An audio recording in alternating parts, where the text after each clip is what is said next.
Now, to analyze this problem, you have a solid now. It's handled almost the same way. You have a hemisphere, a cone, and then you got to subtract off the top part of the cone. It's a truncated cone. Cone going up, and then it's truncated. Oh,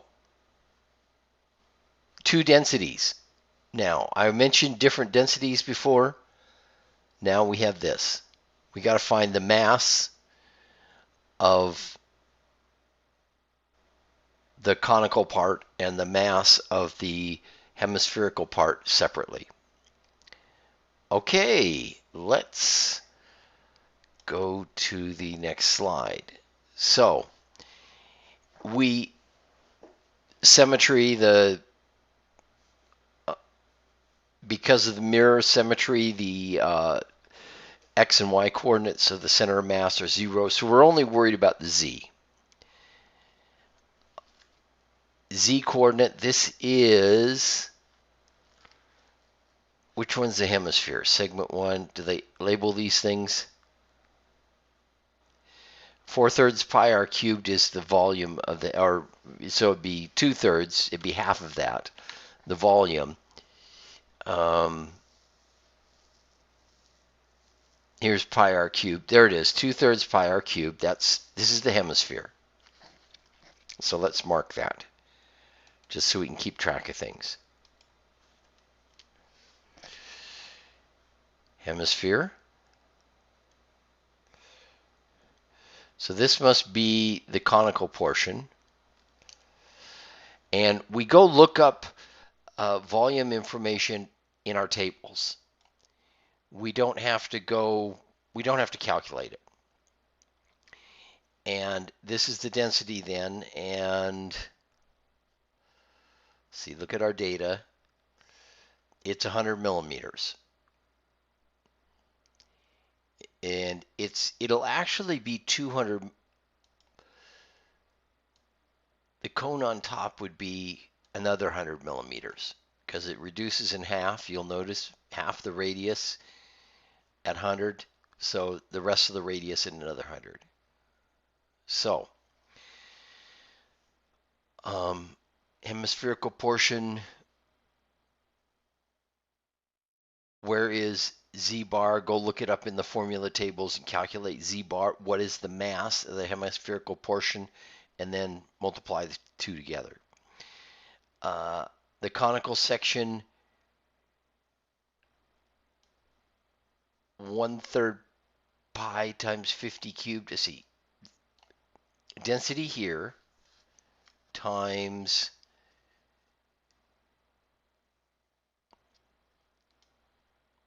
here's the units conversion, by the way, which is why we have all those 10 to the negative 6 factors. So the whole thing here is density. Density in kilograms per millimeter cubed. Not much, a millionth of a kilogram per millimeter cubed. And then we're keeping the other dimensions in terms of millimeters.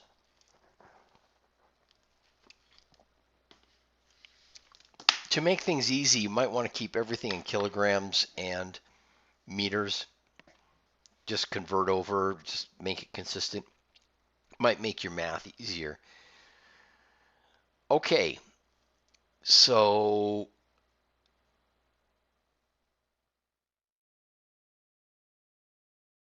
now this is the tricky part right here. Let's see. Oh yeah, this is the full 200. That's where the 200 comes from. It's the full cone.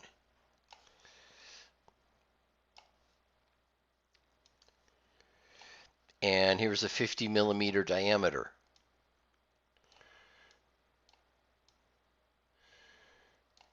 So 1/3 times the area times the height gives you 1/3 pi times 50 is the area times the height, total height. Now we got to subtract off this part of it, which is, here we go, same thing,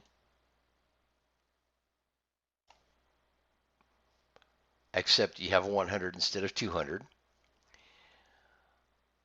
Um, and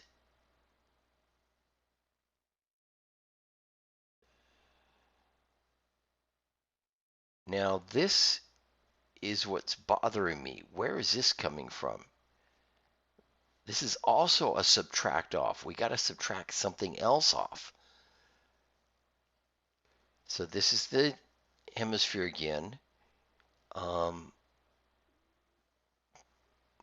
Pi 25 squared. It's the full thing. So let me double check what's going on here. Let's go back. Oh, there. I missed that earlier. This is the cylindrical. So this would give us the mass of the cylindrical hole in the middle. This hole in the middle, which you can barely see.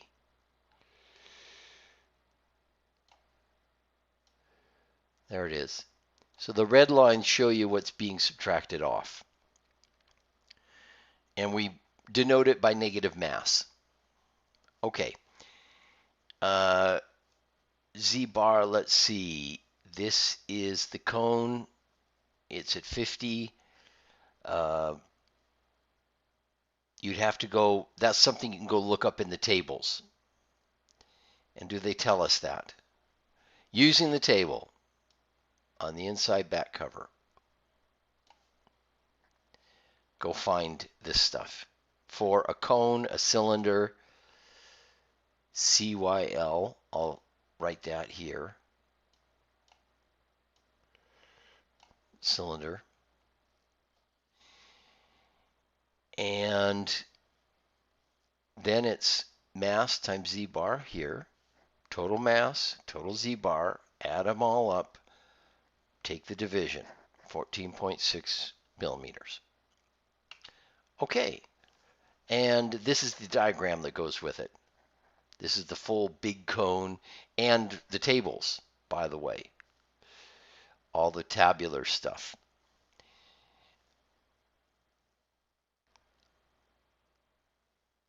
This is what you're subtracting off. And it numbers. There's all the pieces numbered right there. Okay, that ought to finish up that example. Two theorems, Pappus and Gildenus. The surface area. So you have this line, this green line right here, and you revolve it around a circle. There, go around like this. What is the surface area? Well, you take the centroid of that line, multiply it by the total angle it goes through, in this case 2 pi. So the centroid of the line, the green line, times 2 pi times the length. There it is. There's the formula. Why does this work? Surface area is 2 pi, so we're integrating from R min to R max of dl. Okay, so for each time we increment R, we got a dl. But by our definitions, this is true. So you get the simple formula. Volumes are very similar. You take the centroid of the area times as a radius and multiply it by the angle you're revolving it through, in this case 2 pi, times the area. The reasoning is the same. Volume is 2 pi times r dA. So r dA. And again, the integral r dA is the definition of the centroid of the area. R is the centroid of the area times the area. So it's, and then this is for 2 pi for a full revolution. For partial revolutions, you'd replace it by theta. Okay.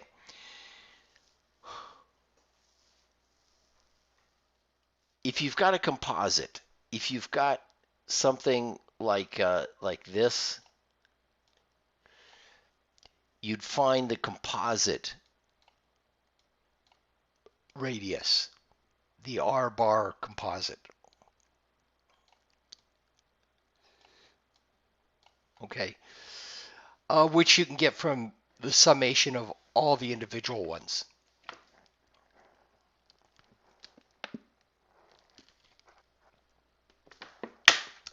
And did I have to say L sub I? I'm going to have to check that for just a second. So I will check that, and I'll come back on the next video to let you know.